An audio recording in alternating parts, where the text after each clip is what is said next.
Welcome back, everybody, to the final of the 48 ways, way number 48, which is Omer Davar B'Shem Omro, one who says things in the name of its source, right? It's so important. Don't take Torah you learn from others. Don't take wisdom you learn from others and make it your own. What does that mean? Don't take the credit for it. If you learn it in the Ramban, say it's the Ramban. If you learn it in Rashi, say it was Rashi. You learn you heard it from a student. Who's the student? You heard it from a rabbi. Who is the rabbi? Attribute the proper reward to the source. Make a list of things that you quote and know where you got them from, and give credit. Right? There are great things that I've heard over the years from various personalities. So you remember Paul Harvey was his name? Yes. Right? He was a bright man, said great things. All right, now you know the rest of the story, right?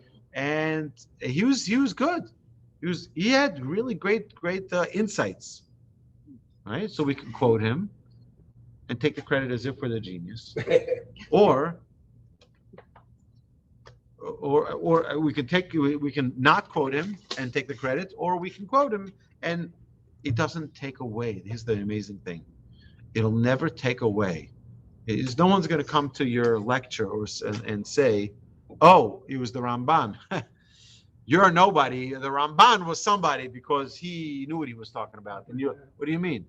No one discounts it because you said the source. On the contrary, don't be worried about it, which is what the last piece of information here is. You don't have to hold on to all the glory that it's you. Nothing's going to be diminished by you giving the proper credit.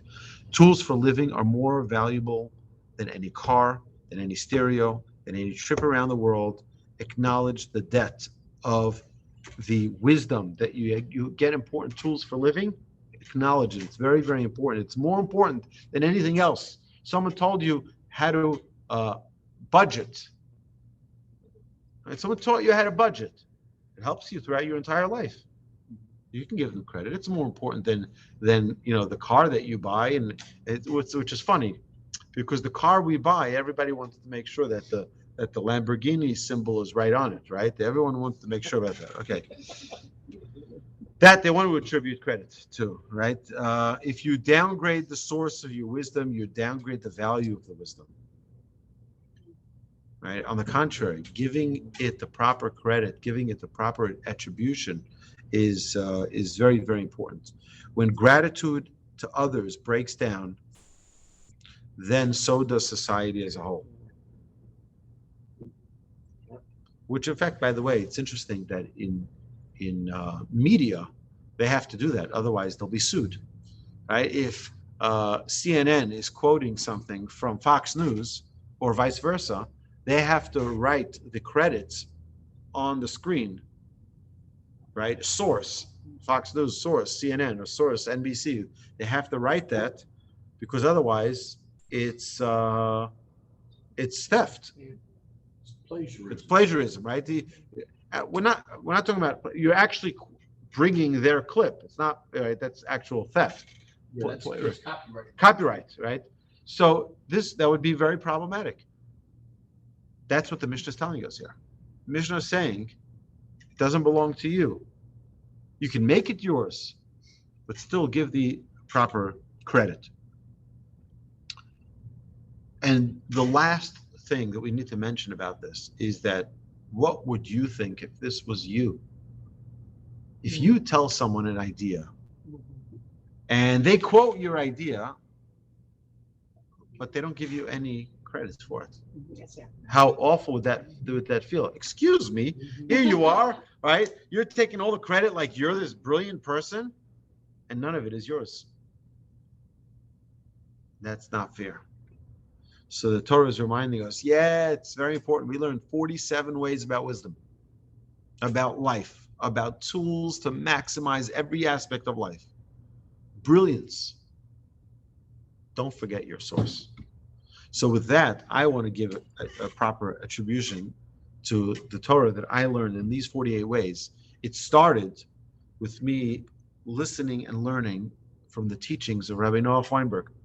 Rabbi Noach Weinberg was I would say, the modern day revolutionary who took these 48 ways and made them practical. And he took each and every one of these ways. You can find his classes on h.com. You can find them all over the internet, on YouTube, where he actually taught these classes. And I took many other sources as well, like Rashi and the Rambam and the Bartanura and many other sources, and put together my own formula, so that it's that I own it. But I want to attribute a great debt of gratitude to Rabbi Noach Weinberg, who really was the inspiration behind me ever investing in these 48 ways. And they've assisted in my personal growth, and I believe in many others' personal growth as well.